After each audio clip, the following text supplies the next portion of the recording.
로마서는 구약 성경을 가장 많이 인용한 책 중에 하나예요. 구약 성경을 많이 인용한 책이 뭐 있다고 그랬죠? 일단 마태복음. 그죠? 마태복음은 유대인들 대상으로 쓴 것이기 때문에 그래서 이제 구약 성경의 말씀이 많아요. 그리고 로마서가 있습니다. 그래서 그 두 개가 1등, 2등 이제 왔다 갔다 하는데요.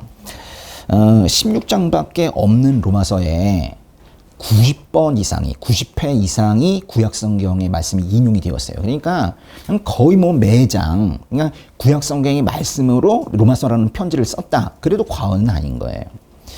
구약 성경의 마지막 책이 뭐죠? 말라기서입니다. 말라기서 이제 시작하는 부분에 1장에 시작하자마자 이런 말씀이 있어요. 한번 읽어보세요. 여호와께서 말씀하셨다. 내가 너를 사랑했다. 그러나 너는 우리를 어떻게 사랑하셨습니까? 하는구나. 여호와의 말씀이다. 에서는 그러나 내가 야곱은 사랑했고 다음 절 에서는 미워했다. 그래서 내가 그의 선들을 폐허로 만들었고 그의 유산을 들짐승에게 주었다. 앞에 2절 보세요. 거기에서 이 빨간색만 다시 한번 읽어볼게요. 그러나 내가 야곱은 사랑했고 에서는 미워했다. 하나님께서 야곱은 사랑하셨고 에서는 미워하셨대요. 하나님께는 그 사랑이라는 단어는 잘 어울리는데 사실은 미움도 하나님의 성품이라고 말하려니까 이제 뭔가 하나님을 폄하하는 것 같은 그런 느낌이 드는 거예요. 그래서 이 말씀 앞에서 어쩔 줄 몰라 하는 사람도 있습니다. 그런데 이 말씀이 복음에 있어서 얼마나 중요한지 로마서에서 이 말씀을 다시 인용하고 있어요. 로마서 9장 13절인데요. 읽어보세요. 기록되기를 내가 야곱은 사랑하고 에서는 미워했다 라고 한 것과 같습니다. 기록되기를 해서 이 기록이 말라기서입니다. 말라기서에서도 말하고 그리고 로마서가 다시 인용하는 이 말씀을 보면서 어떤 사람들은 이렇게 물어볼지도 몰라요. 아니 그렇게 뭐 누구는 택하고 누구는 버리시기를 결정한 분이 하나님이시라면 그분이 의롭다고 할 수 있겠습니까? 누구는 사랑하고 누구는 버리는 분, 이분이 의롭다는 거예요. 의롭습니까? 아니면 불의합니까? 뭐 이런 질문하는 거예요. 근데 이렇게 이제 물어볼 사람이 있을 텐데 물어보기도 전에 성경이 이미 이런 사람들이 있다는 걸 알아요. 그래가지고 로마서가 좀 선수를 치는 것 같아요. 그래가지고 로마서 9장 14절 읽어보세요. 그렇다면 우리가 무슨 말을 하겠습니까? 하나님이 불의하십니까? 결코 그럴 수 없습니다. 사도 바울이 직접 대답을 하는 거예요. 그러면 그런 선택을 하시는 하나님이 불의하시다는 말입니까? 결코 그럴 수 없습니다. 네, 스스로 묻고 답하고 하는 거예요. 그렇게 야곱을 사랑하고 에서는 미워하시는 것을 결코 불의한 것이 아니라고 말하는 거예요. 그런데도 사람들은 이 말씀 이런데도 잘 믿지 않아요. 그리고 계속 이런 생각을 합니다. 우리가 보기에도 저 사람은 법 없이도 살 사람 같은데 저런 사람을 하나님께서 단지 택하지 않으셨다고 해서 구원을 못 받는다면 그건 너무 억울한 거 아닌가. 또 거꾸로 이래요. 내가 보기에도 저 사람은 아주 태어나지도 말았어야 되는데 하나님께서 단지 택하셨다는 이유로 구원을 받는다면 이것도 정의롭지 못한 것이 아닌가. 이런 생각을 하는 거예요. 이런 질문, 의문에 대해서 여러분은 어떻게 생각하세요? 근데 로마서는 이런 사람들의 의아한 반응에 대해서 뭘 설득하거나 변명하거나 뭐 그런 걸 하려고 하지 않아요. 그냥 딱 선포해요. 구원 오직 하나님의 주권적 선택에 달려있다. 이것만 말하는 거예요. 이렇게 말을 해도 미움은 하나님의 성품이 아니라면서 하나님께서 미워했다는 건 정말 미워한 건 아닐 거다. 미움이라는 표현을 썼지만 정말 미워한 건 아니고 조금 덜 사랑한 것이다 라고 타협적으로 해석하려고 하는 사람들도 꽤 있어요. 그러니까 야곱에 대한 사랑이, 그러니까 에서에 대한 사랑에 비해서 상대적인 거다. 그 야곱에 대한 사랑이 에서에 대한 사랑보다 상대적으로 크다. 그러니까 에서에 대한 사랑이 상대적으로 좀 덜 적다. 뭐 이렇게 해석을 하고 실제로 그렇게 설교를 합니다. 지금 이 시간에도 이 본문을 가지고 얼마나 많은 설교자들이 그렇게 말하는지 몰라요. 하나님께서 미워하시는 게 말이 되는 거예요. 그러니까 야곱은 아주 많이 사랑하고 에서는 조금 사랑하고 이런다는 거예요. 근데 안타깝지만 아니거든요. 내가 야곱은 사랑하고 에서는 미워했다라는 말에서 미워했다라는 말은 정말로 미워한 거예요. 이 속뜻은 버렸다는 거예요. 배제시켰다는 거예요. 버렸다. 세상에는 결국 누군가의 예상이나 기대와는 다르게 분명히 구원받는 인생과 그렇지 못한 인생이 있어요. 세상에는요, 아주 많은 버려진 에서들이 많아요. 버려진 에서들이 넘쳐납니다. 많아요. 근데요, 왜 덜 사랑했다, 뭐 이런 식으로 이제 이거를 해석하는 사람들이 생기느냐. 미워하면 미워한 거지. 왜 덜 사랑했다는 말이 나오냐. 그 창세기 29장에 보면 그 야곱이 그 라헬이라는 여인보다 그 언니였던 레아를 덜 사랑했다는 의미로 표현을 하거든요. 근데 그 덜 사랑한다는 말이 그러니까 그런 의미가 아예 성경에 없는 건 아니야. 그런데 그건 야곱이죠. 사람이죠, 사람. 사람은 그렇게 할 수 있어요. 저는 사실 이해는 잘 안 되지만은 누구를 더 사랑하고 누구는 적게 사랑하는 게 사람의 입장에서는 가능할지도 모른다고요. 그런데 하나님은 아니신 것 같아요. 아니, 하나님이 사랑하실 때 누구는 많이 사랑하고 누구는 조금만 사랑하고 그럴 수 있나? 제가 보기엔 안 되거든요. 하나님의 사랑이 얼마나 많이 쏟아지냐면 정말 폭포처럼, 이 폭포처럼 위에서 확 쏟아져 내리는 거예요. 그러니까 우리는 그거를 받을 때 그릇으로 받는 정도인데, 요만한 그릇에 이제 받는데 그게 안 찰 수가 있네요. 누구는 다 차고 누구는 10%만 차고 그럴 수는 없잖아요. 그러니까 이거는 그거 자체가 이상한 말이에요. 하나님께서 덜 사랑하실 수 있다는 말 자체가 이상한 말인 거예요. 여러분, 하나님에게도 미움이 있어요. 응? 하나님에게 미움이 없다는 사실은 아주 사람들의 큰 오해 중에 하나예요. 미워하는 것 자체가 나쁜 건 아니에요. 우리 사람들처럼 미워하지 않아도 될 걸 미워하고, 그리고 오히려 불쌍히 여겨야 되는 사람을 미워하고, 또 자기 기준에 맞지 않으면 미워하고, 또 때로는 화내고, 또 다른 사람들이 미워하니까 우우 해가지고 같이 미워하고, 뭐 그런 게 문제인 거죠. 미워하는 것 자체가 문제는 아니에요. 하나님도 미워하시는 게 있어요. 뭘 미워하세요? 히브리서에 보면 이런 말이 있거든요. 한번 빨간 것만 한번 읽어보실래요? 주께서는 의를 사랑하시고 불법을 미워하신다. 맞아요. 여러분 대답하신 대로 이 불법이 죄예요, 죄. 그러니까 죄를 미워하시는 거예요. 사실 잠언이라는 그런 책에서는 하나님께서 미워하시는 거를 67가지라고 했지만 사실 7가지를 열거하고 있는데요. 그것도 한번 볼게요. 잠언. 여호와께서 미워하시며 그분이 정말로 싫어하시는 67가지가 있다. 곧 거만한 눈, 거짓말하는 혀, 죄 없는 피를 흘리는 손, 약한 계략을 꾸미는 마음, 악한 일을 하려는 내 빠른 발, 거짓말을 쏟아붓는 거짓 증인, 형제들 사이에 불화를 심는 사람이다. 이런 것들을 싫어하신대요. 그러니까 하나님께서도 미워하시는 게 있는 정도가 아니라 많아요. 그러니까 하나님께도 이렇게 미움이 있는 게 확실합니다. 근데 이 하나님의 미움은요, 이 사람의 미운 감정과는 좀 다른 것 같아요. 이게 사람들이 미워할 때 어떻게 해요? 정말 미워 죽겠어. 이러면서 아주 혈압이 올라가지고 누군가를 미워할 때 표정이 있거든요.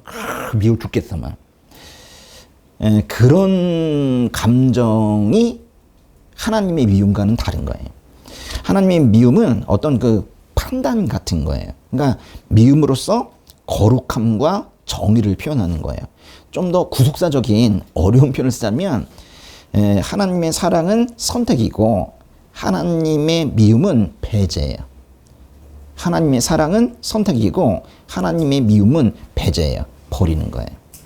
우리도 미움을 가진다면은 이렇게 하나님께서 미워하시는 것을 미워해야 되는 거예요. 그러니까 하나님의 마음을 쫓아서 하나님처럼 미워해야 되는 거예요. 그래서 제가 붙인 말인데 이런 거를 올바른 미움이라고 하면 어떨까 싶어요. 그러니까 우리 마음속에 미움이 있을 수 있어요. 근데 미워하지 말아야 될 거 미워하는 거 그런 거 하지 말고 하나님처럼 올바른 미움을 가지고 있으면 좋겠다는 생각이 듭니다.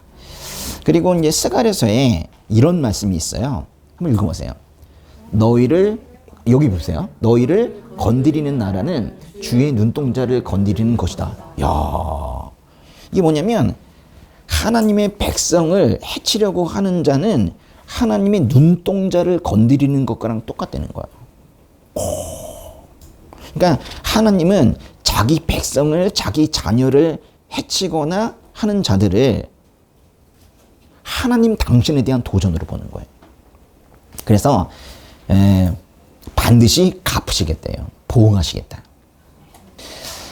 예수님도 그런 비슷한 말씀하신 적이 있는데 이런 말씀하셨어요. 마태복음에 그런 말씀인데 한번 다 읽어보세요. 누구든지 나를 믿는 이런 어린아이 가운데 한 명이라도 죄를 짓게 하는 사람은 큰 맷돌을 목에 달아 깊은 바다에 빠뜨려지는 편이 차라리 나을 것이다 라고 말씀하셨는데요. 여기 이제 어리다라는 말은요 진짜 뭐 나이만 어린 그런 걸 얘기하는 건 아니에요. 믿음이 약한 거, 또 사회적으로 영적으로 좀 이렇게 차별받는, 좀 낮게 평가되는 그런 것들을 다 말하고 있는 건데요. 그러니까 하나님의 자녀 중에서 특히 믿음이 연약한 사람을 유혹해서 죄로 이끌거나 또는 믿음에서 멀어지게 한다면, 겨우 믿을만 했는데 믿음에서 멀어지게 하는 이런 것들은 주님께서도 아주 싫어하시고 그런 사람들을 미워하시겠다는 거예요. 이처럼 삼위일체 하나님은 죄만 미워하시는 게 아니라 하나님의 자녀를 미워하는 사람들을 미워하세요. 너무 중요해요. 제가 지금 두 개 얘기했어요. 하나님은 죄를 미워하시고 하나는 하나님의 자녀를 미워하는 사람들을 미워하시는 거예요. 그러면 이런 거 있을까요?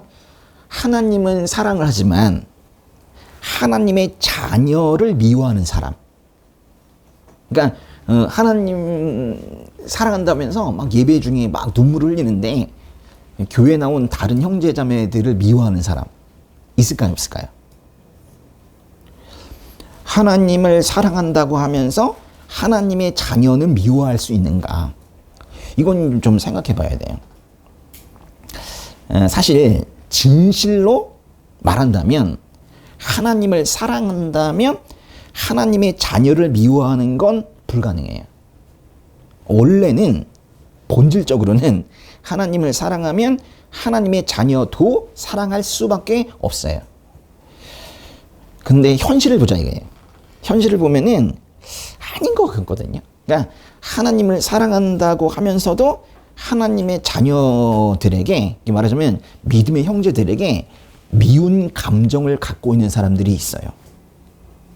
이게 이제 우리가 이제 당황하는 거예요. 원래 안 되는데 그럼 그런 사람들은 뭐냐 이게. 성경 말씀이 그런 사람들이 있다는 걸 얘기해요. 근데 그런 사람들을 아주 호되게 꾸짖어요. 요한일서 4장 20절 한번 보세요. 만일 누구든지 하나님을 사랑한다고 하면서 자기 형제를 미워한다면 그는 거짓말쟁이입니다. 보이는 자기 형제를 사랑하지 않는 사람이 보이지 않는 하나님을 사랑할 수 없습니다. 이 보세요. 하나님을 사랑한다고 하면서 자기 형제, 즉 믿음의 형제, 다른 말로 하나님의 자녀를 미워한다면 그건 거짓말쟁이래요. 하나님의 자녀를 미워한다면 실제로는 하나님도 사랑하지 않는 거라는 말씀이에요.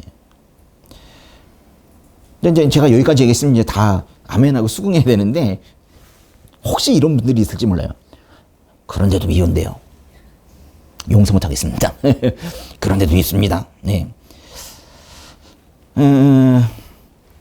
교회에서 좀 싸운 사람이 있을 수 있죠. 뭐 그러면 이제 뭐 아직 이러면서 분이 풀리지 않아가지고 진짜 저 사람은 미운데요. 저 사람만 없으면 교회 잘 나올 것 같은데 그러면서 미운 감정이 남아 있을 수는 있어요. 사람이 살다 보면은 뭐 교회도 뭐 사람이 모이는 곳이니까 미움의 감정이 생길 수는 있습니다. 하지만 중요한 건 성경이 가르치고 제가 또 권면하는 건 뭐냐면 그런 감정은 일시적이어야 한다는 거예요. 아예 그 감정이 없다는 게 아니에요. 무슨 예수님입니까? 아니에요. 생길 수 있다고 얘기해요. 근데 그거는 일시적이라는 거예요. 근데 그거를 또 변호하는 것도 아니에요. 치유되어야 할 감정이에요. 형제에 대한 미움은 생길 수 있지만 좋은 건 아니에요. 치유되어야 될 감정이에요. 그 미움은 일단은 자기가 힘들고 상대도 힘들고 하나님도 기쁘지 않죠. 공동체는 균열이 가고 그래요. 그러나 하나님을 사랑한다면 그 미움의 감정마저도 하나님께 다 내어드리면서 회복의 길을 가야 되는 거예요. 이게 답입니다. 그렇죠? 하나님의 자녀들을 미워해서는 안 됩니다. 근데요, 이게 이제 뭐 단순하게 교회의 형제 자매들을 사랑하자 그 정도만이 아니라 사실은 하나님의 자녀들 중에 으뜸이 누구냐면 예수 그리스도이시거든요. 이렇게 생각해 보면 답은 더 명확해지는 거예요. 아니, 예수님을 사랑하지 않는 사람을 하나님께서 사랑하실까요? 그럴 리는 없죠. 근데 왜 갑자기 예수님 얘기를 하느냐? 사실 그리스도인 하나님의 자녀라는 사람들은 하나님께서 사랑하시는 그 예수님과 연합한 사람들을 말하는 거거든요. 그러니까 예수님과 여기 있는 분들은 작은 예수님인 거예요. 그러니까 어떻게 그걸 분리해서 예수님도 사랑하고 하나님도 사랑하는데 하나님의 자녀들은 사랑하지 않는가? 이게 불가능한 일인 거예요. 결론, 사랑도 하나님의 성품이고 미움도 하나님의 성품입니다. 예. 그래도 아직까지 혹시라도 이해가 될 듯 될 듯 하면서 받아들여지지가 않습니다. 이러면서 하나님께서 야곱은 사랑하시고 에서는 미워하시는 그 말씀을 저희가 이제 마음으로는 받아들이기가 좀 힘듭니다. 어떻게 합니까? 뭐 그런 분들을 위해서 제가 잠깐 역사 이야기를 해드리겠습니다. 예. 에서는 누구의 아들이에요? 이삭. 잠깐만. 이삭의 아들이죠. 나가세요. 안 되겠어요. 난 뭐 무지하게 당황했어요, 지금. 내 틀린 줄 알고. 아니, 성경을 많이 공부하시니까 내가 깜빡 손 뻔했네.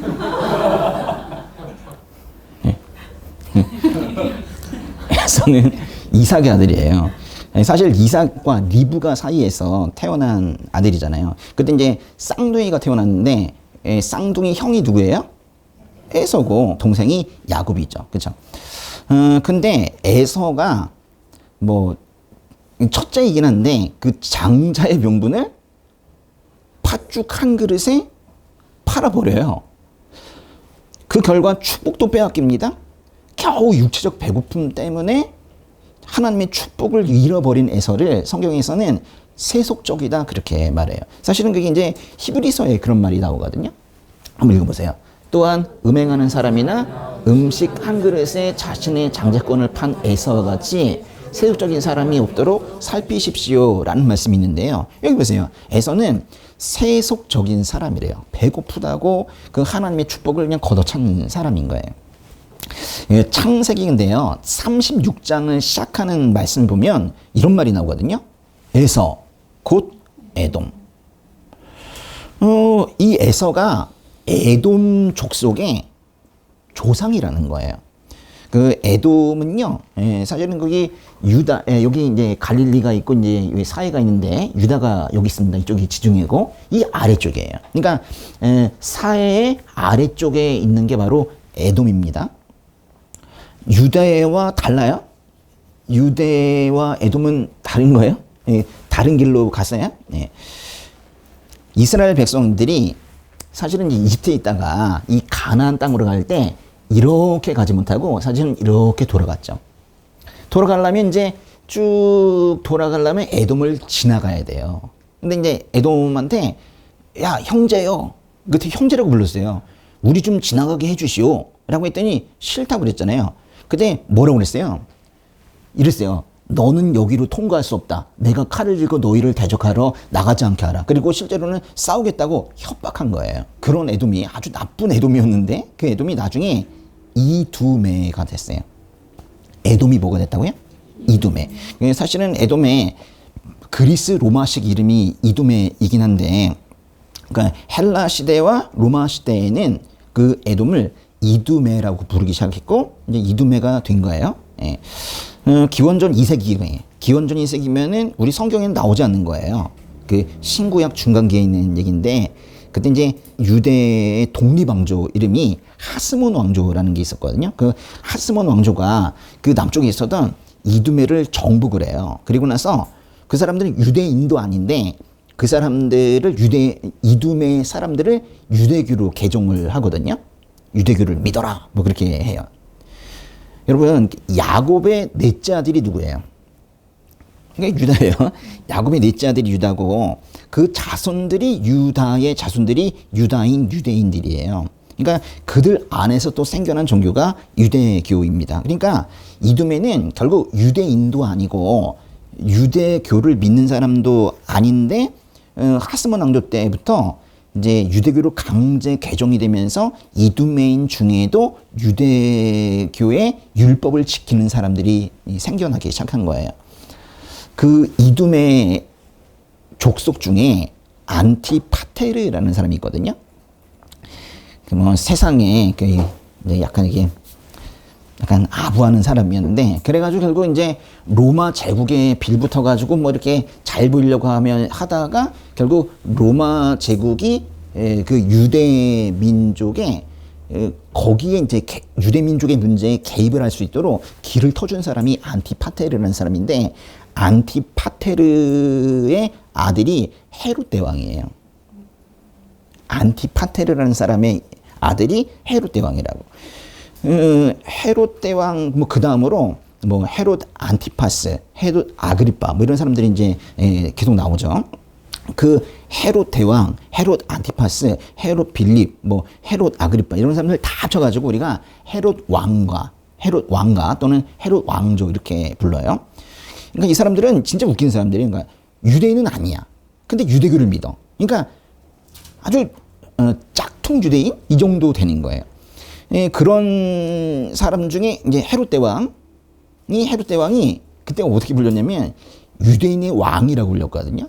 유대인도 아니야. 근데 유대인들을 통치하고 있으니까 유대인의 왕이라고 불렸는데 그래가지고 이제 그 예수님 태어날 즈음에 베들레헴과 그 부근에 살고 있는 2살 이하의 사내아이들을 모두 죽이라고 명령한 그 사람이 바로 헤롯 대왕이에요. 그러니까 아기 예수를 죽이려고 했던 사람이 바로 헤롯 왕조의 첫 번째 사람 헤롯 대왕이라고. 그리고 나중에 이제 한 30년 정도 지나가지고 예수님이 십자가에 걸릴 즈음에 그 헤롯 대왕의 아들이 헤롯 안티파스라는 사람이 있는데 헤롯 안티파스가 잡혀온 예수님을 조롱하고 모욕하고 그랬어요. 결국 십자가 사건에 가담을 한 거예요. 뭔 얘기냐면 이런 흐름입니다. 에서의 후손이 에돔이 나중에 이두메가 되었고 그 이두메의 사람들이 나중에 헤롯 왕가가 된 거예요. 왜 하나님께서 에서를 미워하시는지 알겠어요? 하나님의 아들 예수를 죽이려고 했던 민족이 바로 얘네들이에요. 하나님께서 다 보고 계시기 때문에 미워하신 거예요. 그러니까 하나님의 사랑과 미움은 감정이 아니라니까요. 하나님의 사랑과 미움은 정확합니다. 하나님께서 미워하셨다면은 미워하시는 이유가 있다는 거예요. 그래요. 중요한 거는 그래서 이제 여태까지 미움 얘기를 했는데 하나님께서 이제 에서를 미워하실 만해서 미워하셨다는 건데 또 중요한 게 뭐냐면 하나님께서 야곱을 사랑하셨다는 거예요. 그럼 또 야곱을 왜 사랑하셨느냐 또 이런 의문이 드는 거죠. 뭐 하필 그 중에서 왜 하필 에서가 아니라 야곱이냐? 왜 야곱은 선택하고 에서는 선택하지 않았을까요? 하나님은 왜 야곱을 사랑하셨는가? 로마서 말씀을 계속 보다 보면 답이 좀 나오는 것 같아요. 9장 15절 16절 한번 읽어보세요. 하나님께서 모세에게 말씀하시기를 내가 긍휼히 여길 자를 긍휼히 여기고 내가 불쌍히 여길 자를 불쌍히 여길 것이다 라고 하셨습니다. 그러므로 이것은 원하는 사람에게 달려있는 것도 아니고 다름질하는 사람에게 달려있는 것도 아니고 오직 긍휼히 여기시는 하나님께 달려 있습니다. 하나님께서 모세에게 말씀하셨다 이렇게 이제 15절이 시작하고 있는데 여기서 이제 말씀하셨다는 건 출애굽기 33장에 말씀을 하는 거거든요. 출애굽기 33장의 19절을 보면 나는 내가 불쌍히 여길 자를 불쌍히 여기고 긍휼히 여길 자를 긍휼히 여길 것이다 라는 말씀이 있거든요. 이걸 그대로 이제 로마서가 인용을 한 건데 이게 어떤 맥락에서 나온 거냐면요. 그 출애굽기 이게 33장인데 32장에 무슨 얘기가 있냐면 그 금송아지 얘기가 있어요. 그 이스라엘 백성들이 이제 모세가 잠깐 시내산에 이제 올라가서 한참도 안 내려오니까 자기들끼리 이제 뭐 금송아지를 이렇게 만들어요. 응? 우리를 이끌고 갈 신을 만들어 주십시오. 뭐 이렇게 해가지고 이제 금송아지 만들거든요. 그래서 이제 하나님께서 매우 진노하셨고 사실은 이제 돌판에 십계명을 새겨가지고 이제 내려오던 모세도 화가 나가지고 그 돌판에 집어 던져서 산산조각 내버리잖아요. 그런데 이제 시간이 한참 흘러가지고 모세가 그래도 이스라엘 백성들을 위해서 중보 기도를 합니다. 하나님, 진노를 누르시고 이 백성들에게 은총을 내려 주십시오. 이러면서 이제 기도를 해요. 그때 하나님께서 하신 말씀이 바로 이거예요. 그러니까 이게 뭔 뜻이냐면 약간 이런 느낌이에요. 모세야, 네 마음은 내가 다 안다. 그러니까 이스라엘에게 은총을 내려달라고 지금 네가 기도를 하고 있구나. 근데 은혜 주고 긍휼을 베풀고 하는 건 내가 알아서 한다.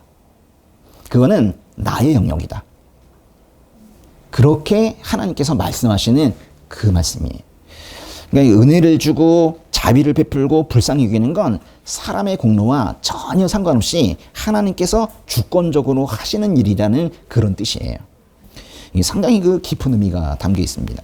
하나님께서 누군가를 긍휼히 여기실지 말지는 원하는 사람에게 달려있는 것도 아니고 사람이 원한다고 긍휼히 여기시는 게 아니라는 거예요. 또 다름질하는 사람에게 달려있는 것도 아니래요. 그러니까 애쓴다고 해서 긍휼함을 얻을 수 있다는 것도 아니라는 거예요. 오직 긍휼히 여기시기로 작정하신 하나님께 달려있는 거예요. 긍휼이 히브리어로 라함이라고 하거든요. 라함. 예. 이 단어와 어근이 같은, 사실 뿌리가 같은 그런 단어가 레헴이라는 단어인데요. 그 레헴이라는 단어, 이게 람과 레헴은 그냥 같은 단어라고 보셔도 돼요. 네, 레헴은 이 모태 또는 자궁 뭐 이런 뜻이에요. 긍휼이라는 말 속에 이 의미가 포함이 되어 있다는 거예요. 그러니까 어린 생명이 뱃속에 있을 때 엄마는 아이를 온몸으로 보호하면서 애틋한 마음을 가지게 됩니다. 마치 어머니가 뱃속의 태아를 아끼듯이 하나님께서 당신의 백성을 연민으로 바라보고 사랑으로 돌보시는 것, 그거를 하나님의 긍휼이라고 하는 거예요. 이 의미를 그대로 담고 있는 이사야서 말씀이 있거든요. 정말 놀라운데 하나님께서 이스라엘을 결코 잊지 않으실 거라고 말씀하시는 그런 장면이에요. 이거 한번 읽어볼게요. 이사야에서 49장 15절 보세요.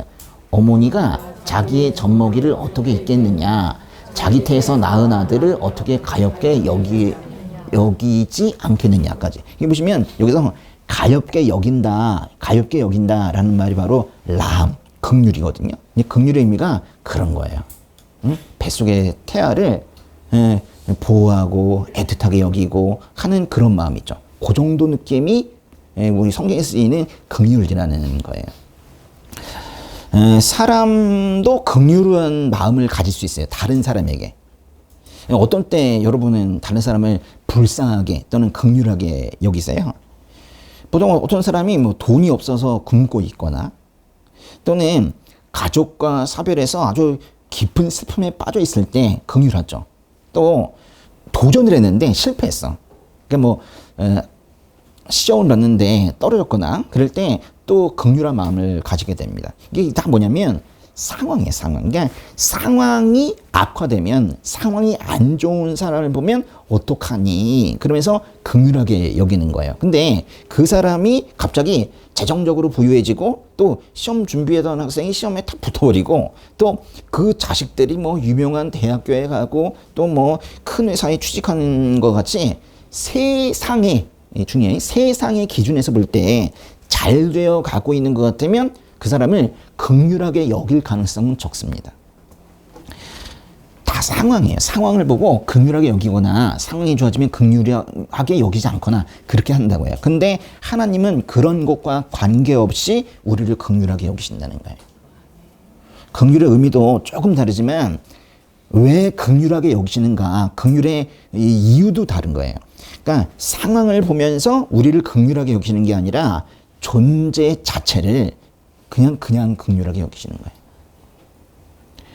그러니까 우리가 뭘 해서가 아니라 그저 하나님께서 긍휼히 여기시기를 작정하시기 때문에 긍휼하게 여기시는 거예요.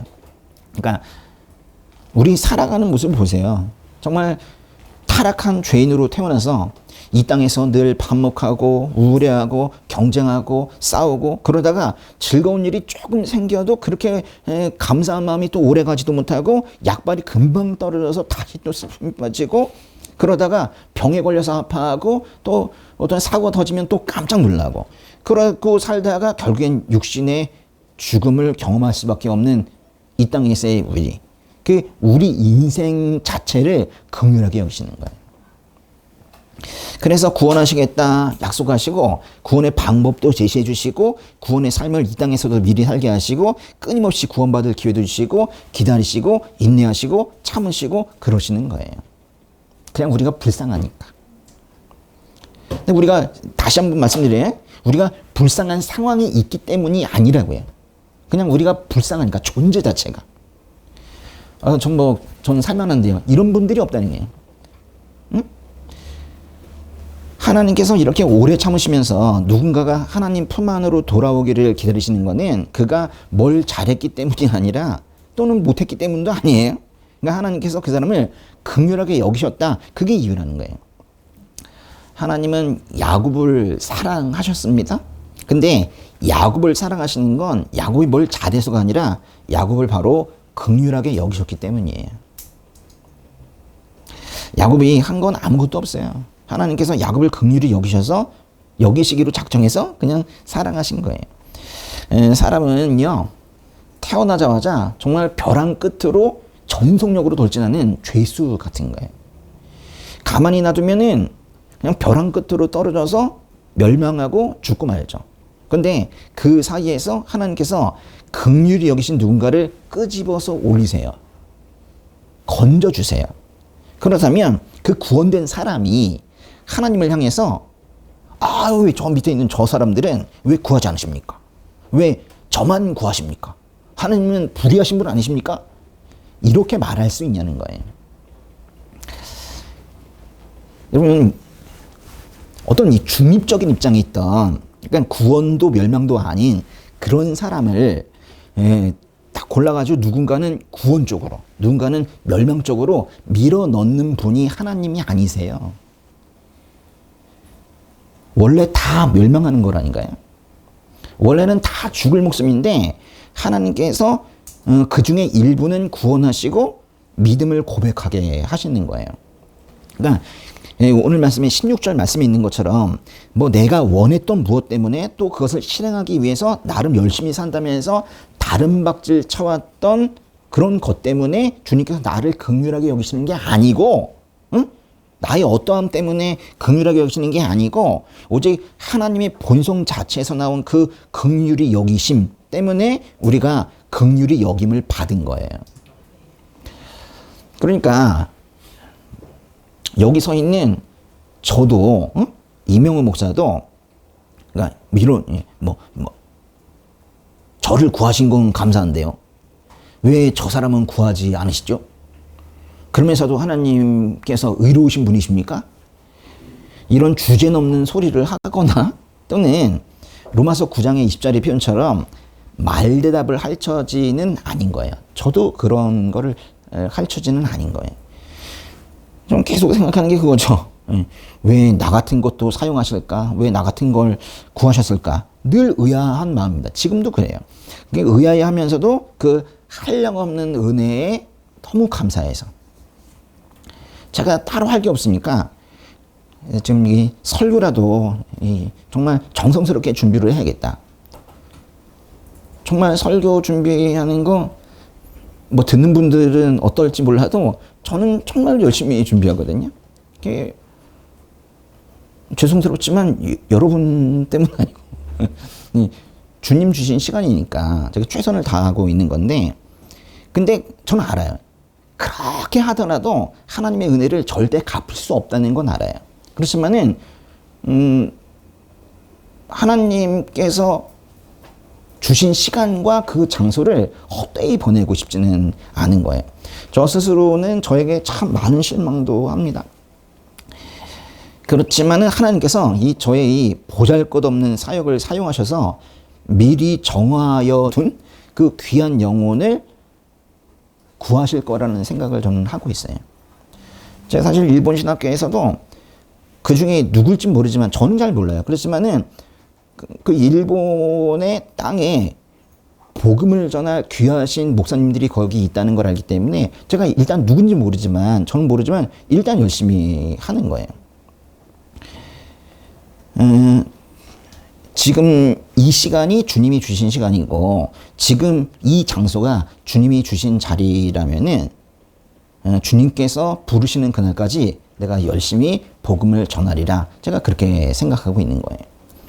그러니까 만약에 누군가 와가지고 이제 아까 그 질문이잖아요. 왜 하나님께서는 에서를 버리셨습니까? 이제 저에게 이제 묻는다면은 전 사실 신학적으로도 이제 말할 것도 없어요. 뭐 잘 몰라요. 그런데 왜 하나님께서 에서를 버리셨습니까? 라고 물어보면 저는 대답할 게 이거밖에 없어요. 하나님께서는 야곱을 사랑하셨다. 저를 구하신 그 하나님을 생각해보면 그것밖에 대답할 게 없는 거예요. 사실 이 땅에서는 하나님께서 왜 누군가는 선택하시고 누군가는 버리는지를 설명하기 위해서 많은 목회자들과 설교자들과 신학자들이 엄청 노력을 하고 있어요. 막 아이디어를 막 내고 있어요. 그러면서 나름 합리적이라고 하면서 요즘 유행하고 있는 게 하나가 있거든요. 그게 뭐냐면 하나님께서는 누가 장차 믿음을 가지게 될지, 누가 장차 예수님을 영접할지를 알고 계시기 때문에 그의 미래를 보고 미리 정하신 것이다. 이런 식으로 설명을 해요.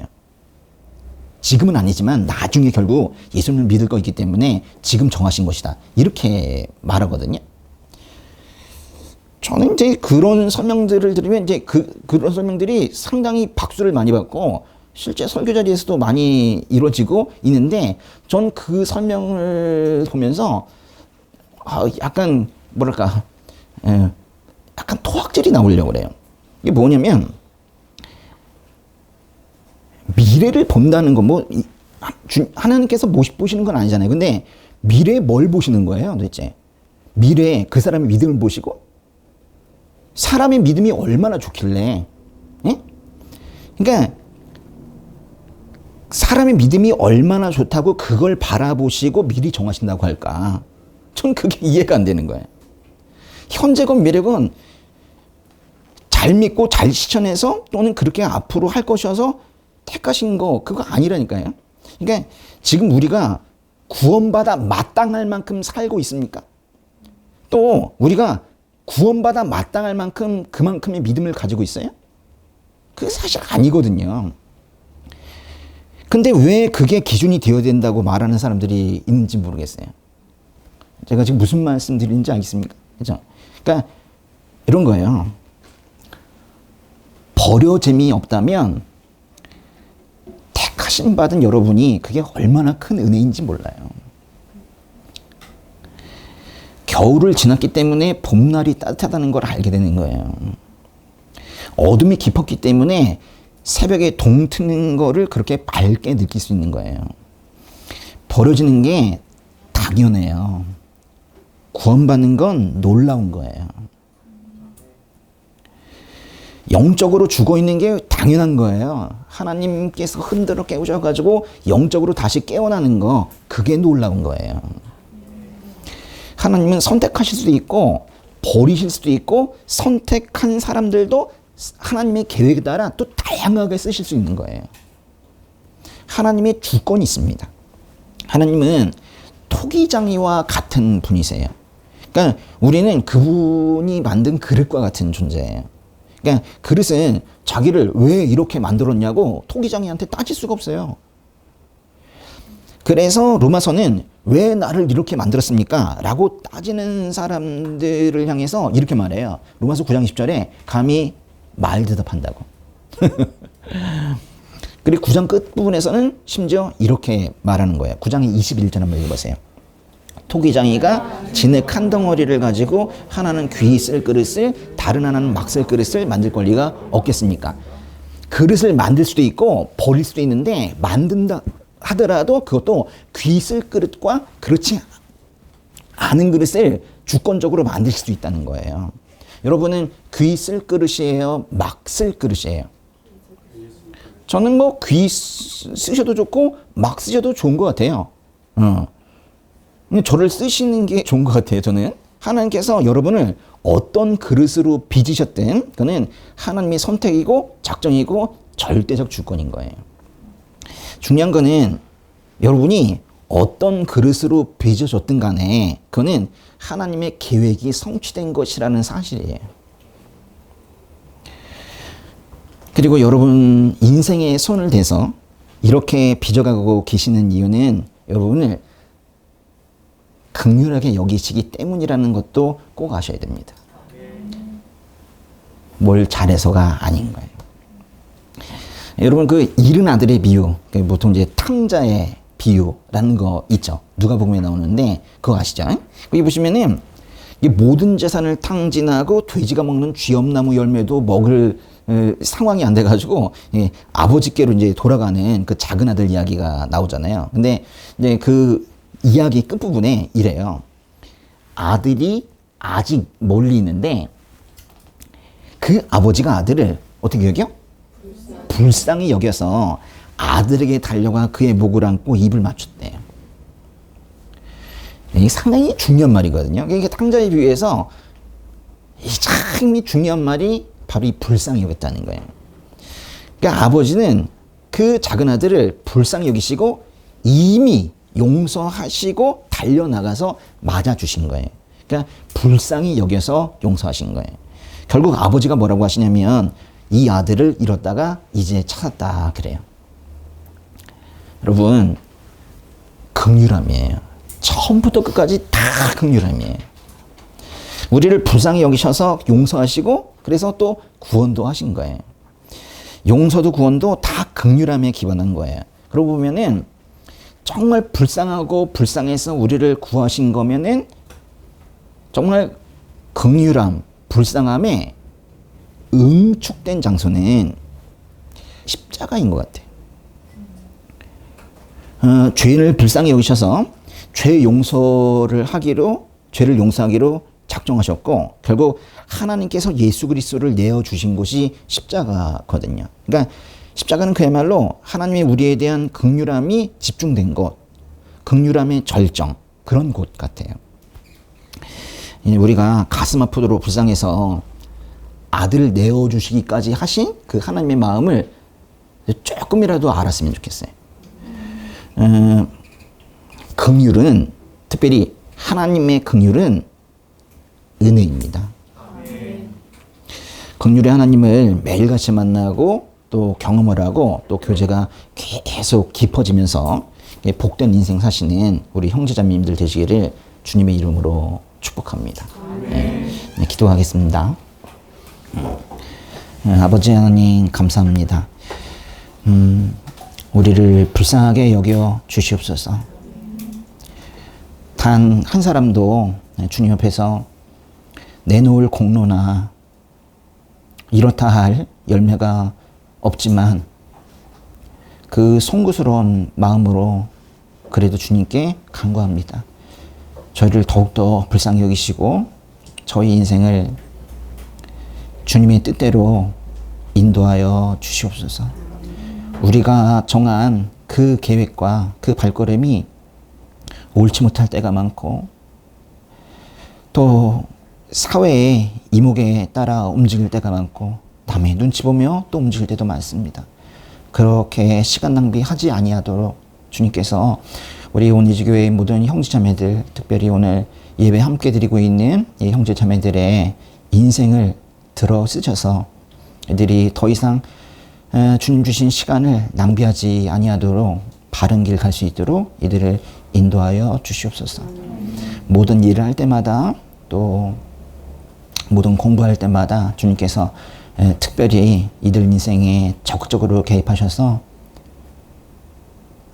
이들 인생이 아침부터 저녁까지 주님과 함께 있었노라 하나님의 임재를 고백하는 그런 시간 되게 하여 주시옵소서. 주님 감사합니다. 예수님의 이름으로 기도드렸습니다.